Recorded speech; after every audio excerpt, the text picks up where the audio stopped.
Hello, this is Eileen, the environmental educator, and in this video, we're going to talk about that seaweed that I did a video about that's on Florida beaches a while ago, and just what a nuisance it was becoming. But right now, it's more of a nuisance because it it doesn't really may contain, the studies say it does contain flesh-eating bacteria. So this is a May 30th article. This is when I'm recording this on May 30th. Right here, Daily Mail. Massive amounts of seaweed washing ashore in Florida contains flesh-eating bacteria that can cause the leaky gut syndrome, but it can also kill people. And right here, this New York Post article, pathogen storm, a flesh-eating bacteria invading Florida beaches. Again, May 30th, 2023. We have WFLA, a Florida station, found researchers find high amounts of flesh-eating bacteria. So that's not good. Newsweek covered it. And so this is a lot of places. And the bottom line of this is in the ending of this New York Post article that Tracy Mincer, who was the lead author of the Florida Atlantic University research, said that we really want to make the public aware of these associated risks. In particular, caution should be exercised regarding the harvest and processing of sargassum biomass until the risks are explored more thoroughly. And what risks are that? Well, those risks are up to and including causing a severe life-threatening illness. Because in the sargassum, which is just, tangled globs of algae, it says the seaweed, known as sargassum, commonly manifests as thick, tangled globs of algae. And it can and does have dangerous bacterium living in it. And then when that sargassum mixes with plastic litter, contaminated with the vibrobacteria. And this vibrio, V-I-B-R-I-O, vulnificus infections in the eastern U.S. between 1988 and 2018 increased from 10 to 80 per year and may further increase to 200 per year by 2100. So, that's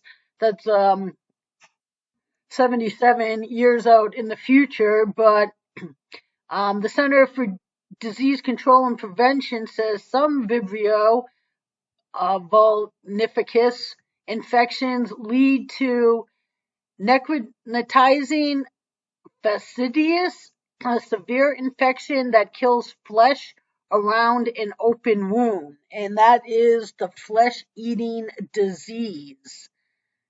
People with open wounds, cut, scratches can be exposed to the bacterium through direct contact with a mixture of fresh and ocean water. The bacterium can invade the bloodstream, causing severe life-threatening illness with symptoms that include fever, chills, decreased blood pressure, and blisters, skin lesions.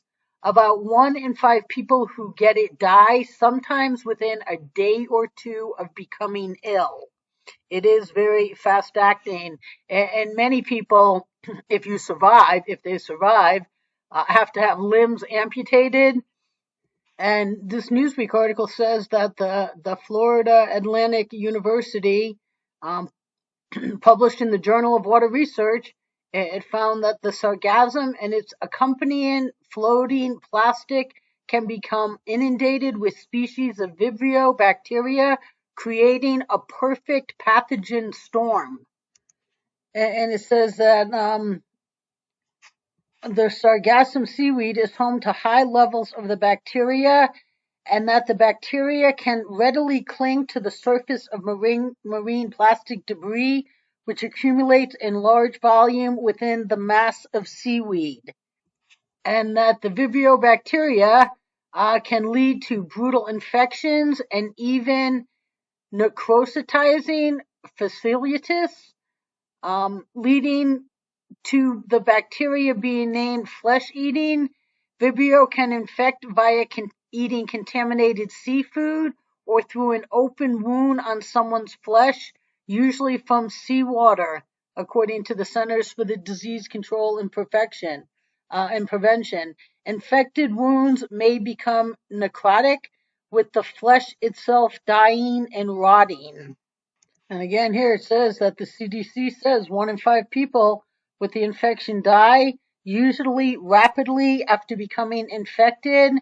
Although it's rare, only about 0.4 people per 100,000 are infected each year in the United States. But right now, going to the beach in Florida can definitely up your risk. And they also discovered a set of genes called ZOT, Z-O-T, which causes leaky gut syndrome. And it says, for instance, if a fish eats a piece of plastic and gets infected by this Vibrio, which then results in a leaky gut and diarrhea, it's going to release waste nutrients such as nitrogen and phosphate, which could stimulate sargassum growth in other surrounding organisms. And it says that anyone with compromised lung function should avoid areas with sargassum blooms. When the seaweed decomposes, it releases hydrogen sulfide, the smell of rotting eggs, and can be a respiratory irritant. It also says that sargassum should not be consumed as it contains heavy metals such as arsenic and cadmium. As for cleanup, it's best left to professionals. While the blooms aren't harmful to touch, the microorganisms living on it can cause skin irritation. And yeah, and more so up to and including flesh-eating bacteria. And the thing is, who's cleaning up these beaches? A lot of it's, in front of hotels and resorts, and a lot of it's town beaches. So, they're probably just sending the town workers, not necessarily professionals out there. So, what they're advising the public is to proceed with caution at beaches and on waterfronts. And that's because right here, according to the CDC, necrotizing fasciitis is a rare bacterial infection that spreads quickly in the body and can cause death. It says that bacteria most commonly enter the body through a break in the skin. Different breaks in the skin can include cuts and scrapes, burns, insect bites, puncture wounds, including from drug use, they say, and surgical wounds. And they say it's rarely contagious.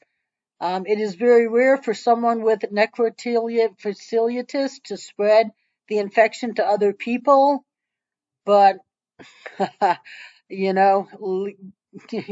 not sure I would want to get very close.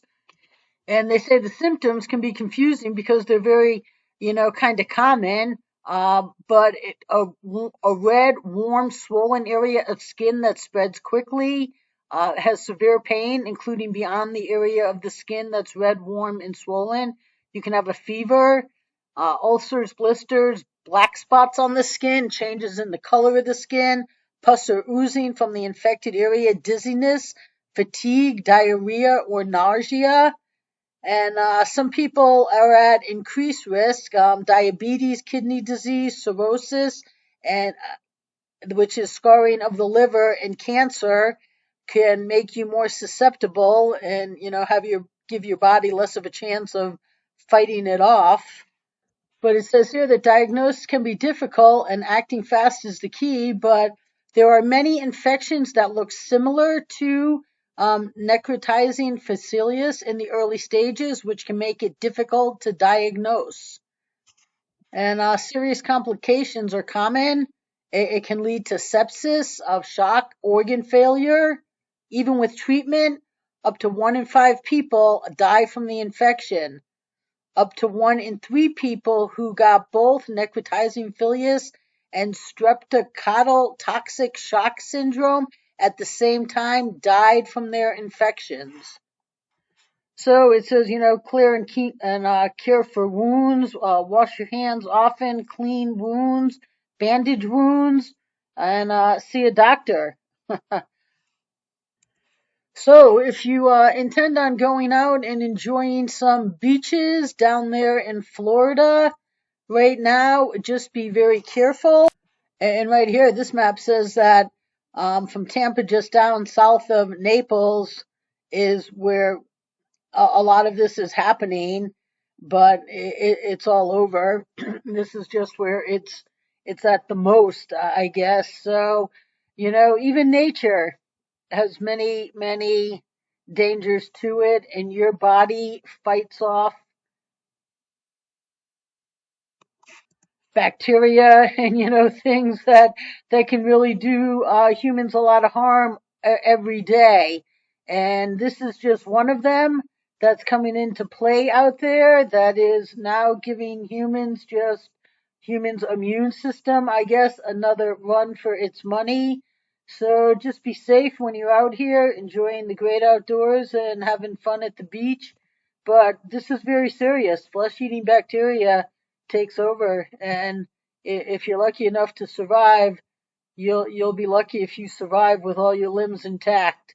So stay tuned, people.